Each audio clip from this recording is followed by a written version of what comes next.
মিথ্যে কথা। কবি শঙ্খ ঘোষ। লোকে আমায় ভালোই বলে, দিব্যি চলনসই। দোষের মধ্যে একটু নাকি মিথ্যে কথা কই। ঘাটশিলাতে যাবার পথে ট্রেন ছুটছে যখন, মায়ের কাছে বাবার কাছে করছি বকম বকম। হঠাৎ দেখি মাঠের মধ্যে চলন্ত সব গাছে এক এক রকম ভঙ্গি ফোটে, এক এক রকম নাচে।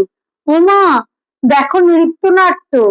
যেই বলেছি আমি, মা বকে দেয়, বড্ড তোমার বেড়েছে ফাজলামি। চিড়িয়াখানার নাম জানুন তো? আমার সেদ্য মেসো আদর করে দেখিয়ে দিলেন পশুরাজের কেশর। কদিন পরে চুন খসানো দেয়াল জুড়ে একি ঠিক অবিকল সেই রকমই মূর্তি যেন দেখি। ক্লাসের মধ্যে যেই বলেছি সুরঞ্জনার কাছে, জানিস আমার ঘরের মধ্যে সিংহ বাঁধা আছে।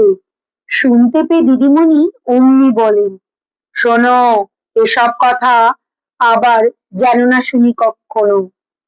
বলি না তাই, সেসব কথা সামলে থাকি খুব।